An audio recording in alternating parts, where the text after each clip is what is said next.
Okay, so we're doing the lab on, can you close that door for me? Because you know how loud I talk. I got to scream at you guys when I teach. The voltage divider.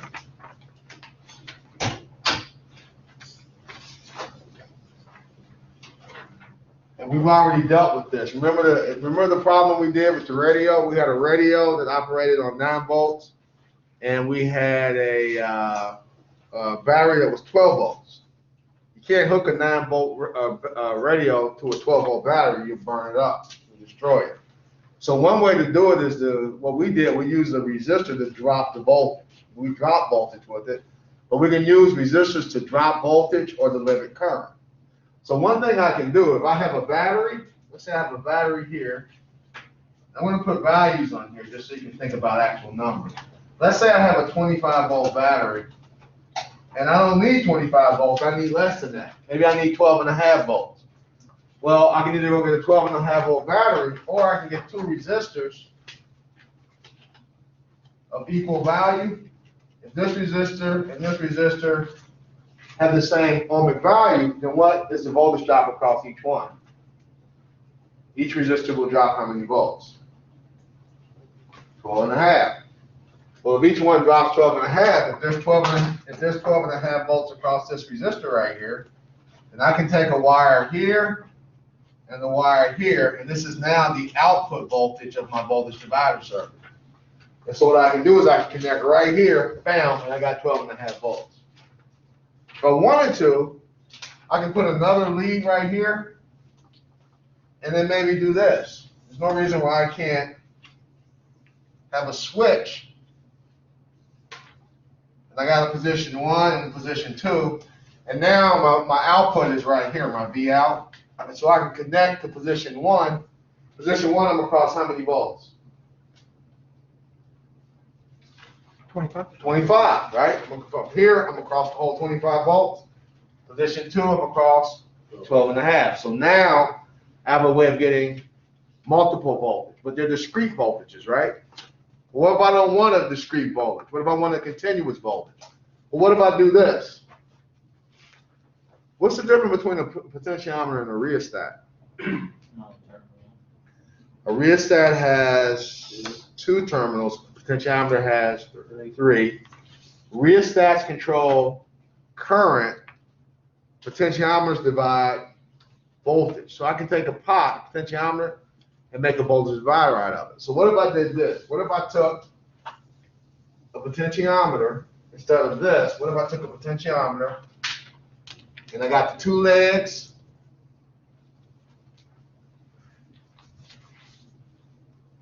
So I take the potentiometer and I move the wiper right in the middle.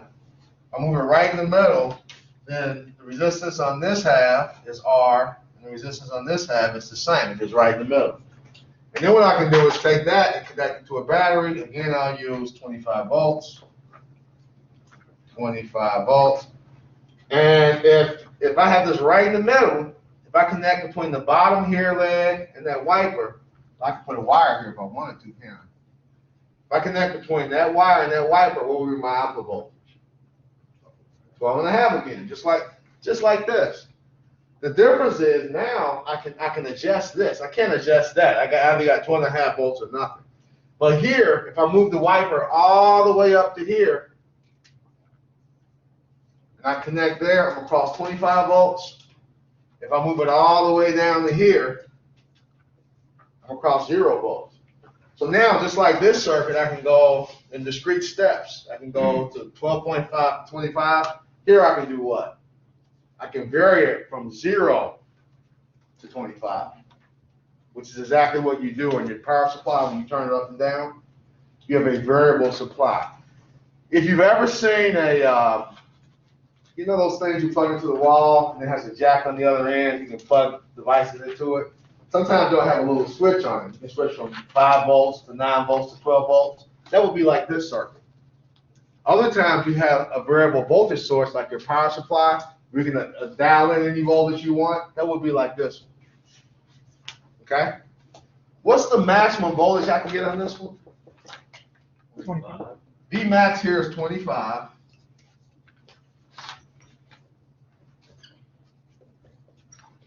What's V min? Here, what's the lowest I can get? 0. V min is 0. All right, well, what happens if we do this? What if instead of that, what if I get you a circuit like this? I have one resistor that's fixed. I got a potentiometer. And I got another resistor that's fixed. So we'll call this R1. We'll call this our potentiometer. We'll call this R2. We'll hook this across a battery. And I'm going to use 25 again, just for the heck of it. And now what I'm going to do is, my wiper's here, just like this one. My wiper was here. And my bottom of my voltage divider is right there. What's the difference between this circuit and this circuit voltage-wise, as far as the output voltage? Well, you can't get 25. I can never go up to 25. I can never get as high as 25, and I can never get down to 0. Matter of fact, what will V min be in this circuit? When would I get the minimum voltage on the output? When the wiper's down where? So how would you give me V min? What would the value of V min be? How would you figure it out? It would be the what? Would be the voltage drop of R2. Yeah, can you see that? Whatever the voltage drop across R2 is, would be my minimum voltage. And what about V max? So this is going to be equal to V R2. V max will be what? But now I got my V max is when the wiper's here.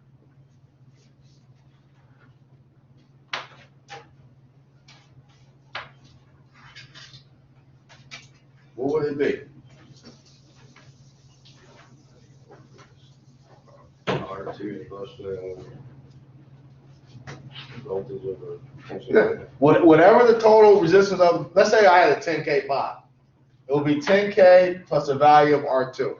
I'm across that whole resistance now. So by adding these resistors, I can never get down to 0. I can never get up to my supply voltage. Now, why am I showing you this? Well, let's look at the lab. So does everyone have a copy of the lab? You need a copy?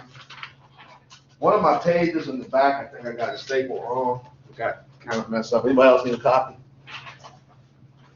Okay, let's. John, you have your book? Okay. Okay, so guys, if you have your lab, turn to page 78.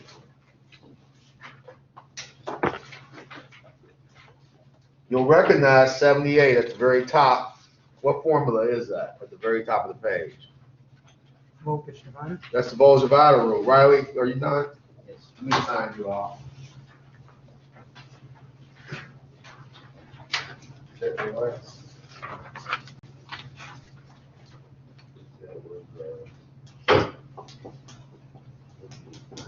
Oh, 30. You hand your exam in? You didn't turn your exam in? You take home the exam? You have it supposed to lab? You didn't do it? It was due today. Yes, I turned the Bible already, I think. Get it done. Okay, get it turned in, all right? Now, this is gonna be on YouTube, so they're gonna know all your bit, but they don't know your last I name. think I turned the Bible already. You turned it in? Yes, I think. The take home exam? So I see. Oh, okay. If you turned it in, that's fine. Just wanna make sure you got it. And everyone in here turned in their take home exam?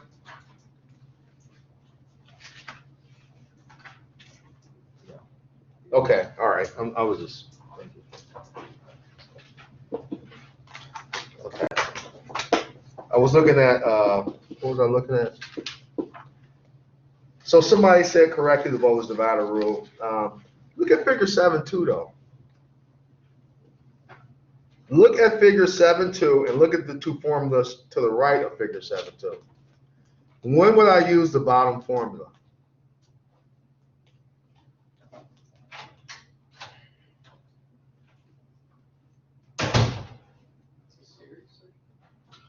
When would I use the top? Now those formulas, why do they have R1 and R2 in the top formula? That corresponds to the circuit to where that output is set now. VX. Oh, so the top one would be when the wiper's all the way up. Not the wiper, because the wiper, that doesn't have a potentiometer in it. Those are wires. Oh, That's a switch. So right now we're connected across which two resistors? R2 and R3. R2 and R3. So that was in the voltage divider rule. What you do is you take the resistor you want to know the voltage across, you put that in the numerator. If we call that RX and we call the voltage across RX VX. You take the resistor you want to know the voltage across, you divide it by the total resistance, and then you multiply that fraction by the total voltage, and that'll give you the voltage drop across RX. Well, if you look at figure 7.2, if you're in the position that switch is shown in right now, you are across R2 and R3, as he said. So that's what you would put up here. So it would be R2 plus R3 over the total resistance, which is R1, R2, R3. You would use the bottom formula when you were where? When that switch is where?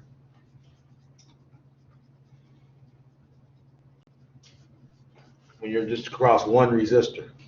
So if you move the position right below at the bottom of R2, you move that switch to that switch position, then you would use the value of R3 in that formula I'm referring to. Okay, so you see how a voltage divider works? Now let me say this is a unloaded voltage divider. There's a loaded voltage divider and an unloaded voltage divider. The difference is, let me just show you real quick. Remember earlier when I said that if I have, I got 25 volts, if I have two equal resistors, each one's gonna drop 12.5 volts. So I can use, for my output over here, I can actually connect up and use that 12.5 volts. Well, that's kind of right, kind of wrong. It really depends on what you're hooking up. It really depends on what you're hooking up. Somebody do this for me. Do this calculation for me. I want you to do 5 in parallel with 1,000,000. Let me know how many ohms that is. Do 5 in parallel with 1,000,000.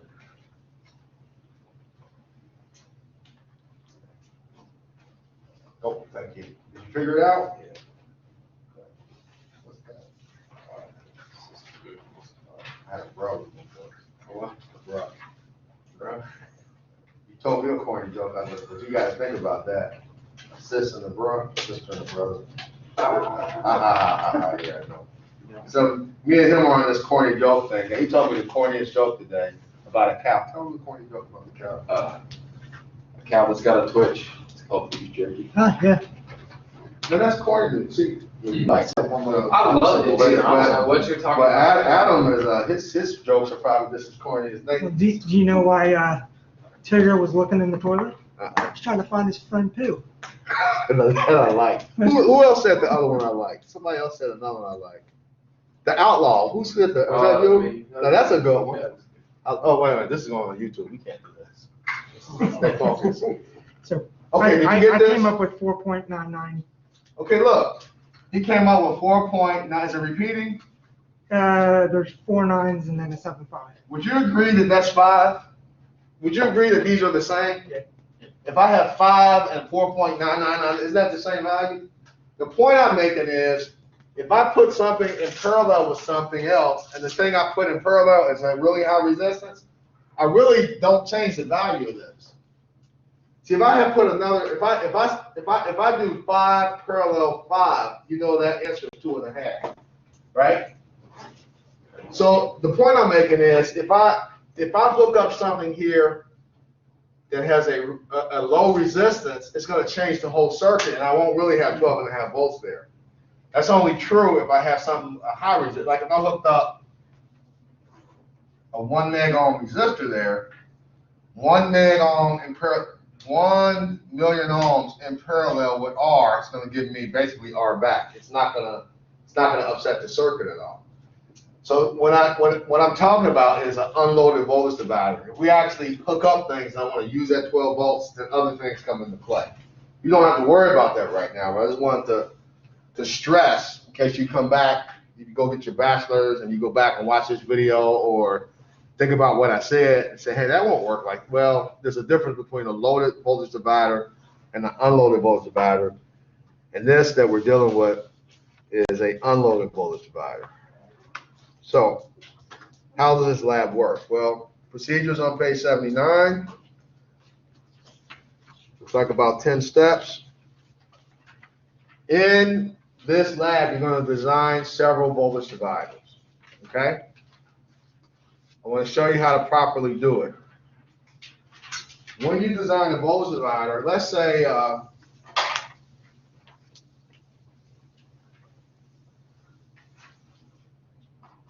you have a voltage divider.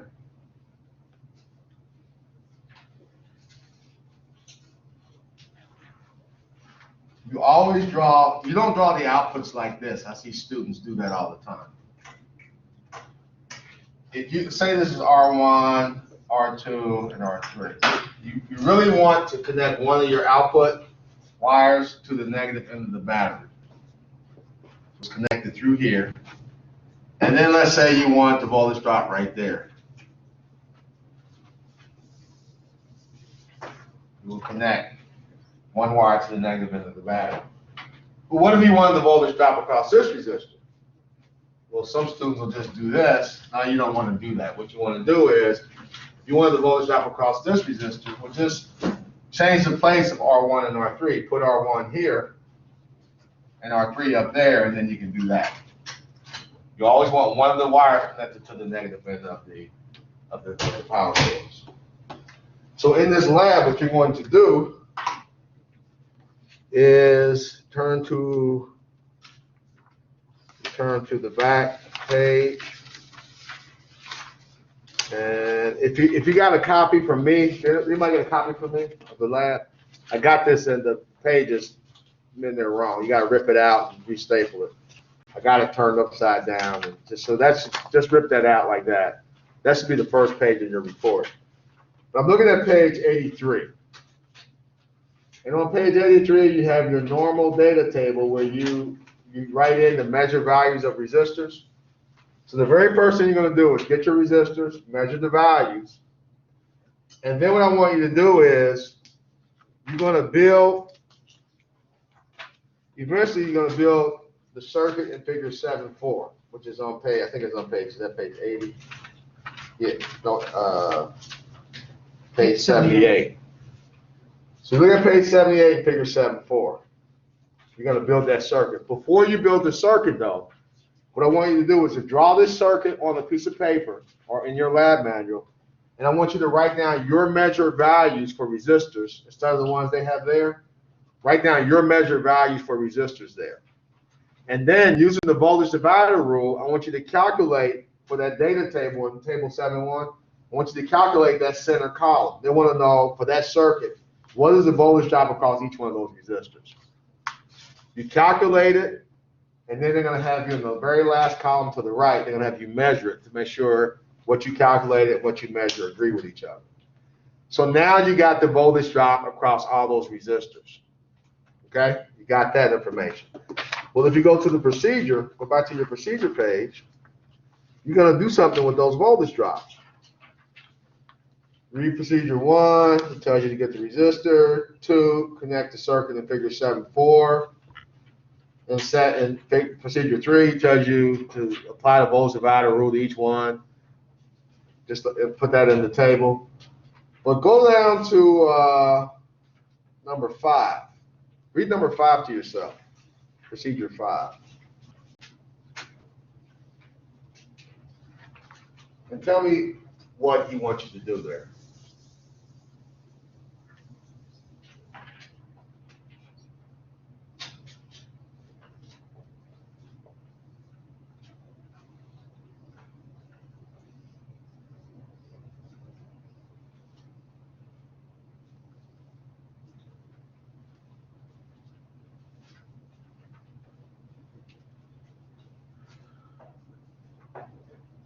What do you want you to do in procedure 5?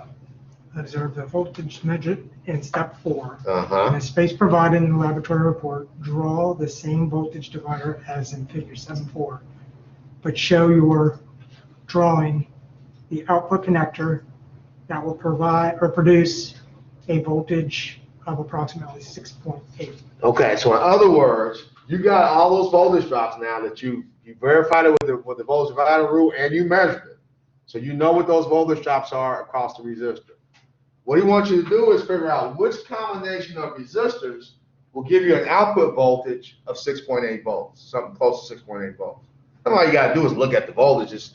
Is it gonna take one resistor? Can you do it with across one of these? Is it gonna take 2, 3? Draw the voltage divider using this circuit that will give you an output of 6.8 volts.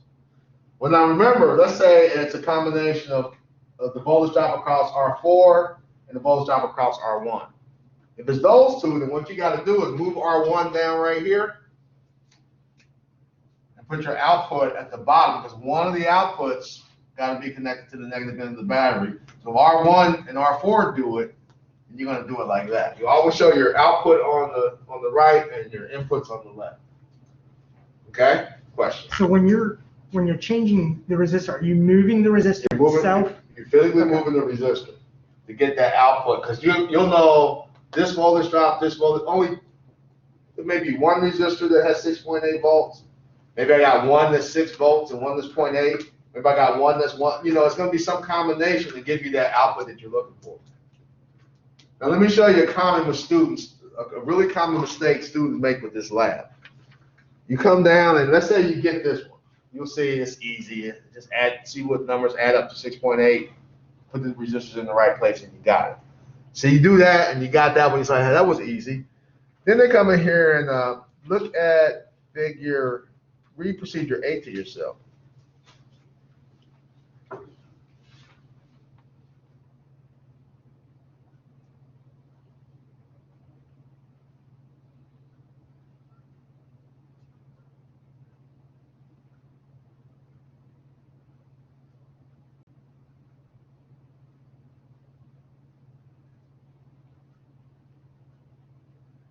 In procedure 8, they want you to do the same exact thing you just got through doing. So students say, well, that was easy. It's going to be easy again. No, because you reduced from 4 resistors down to what? So now the voltage drops in that table are no longer valid. You changed the circuit. So you can't use those anymore. You got to figure out which of those 4 resistors can you use. And the way you do that is understanding that voltage and resistance are proportional. So you kind of got to think about that a little bit. But they give you all these little white boxes here to draw your voltage, your voltage divider circuits in. See, and when I grade you this lab, I'm going to not only look at your conclusion and your data and your questions, I'm going to look to see that you do your circuits the right way. Okay? So dig into it, and then if you have any questions, you can ask me. See, we got a table here, and I can open up the room over there if some people want to go over there. I hate to put people over by themselves, but I don't have a choice. Let me stop this. I got a good video this time, so.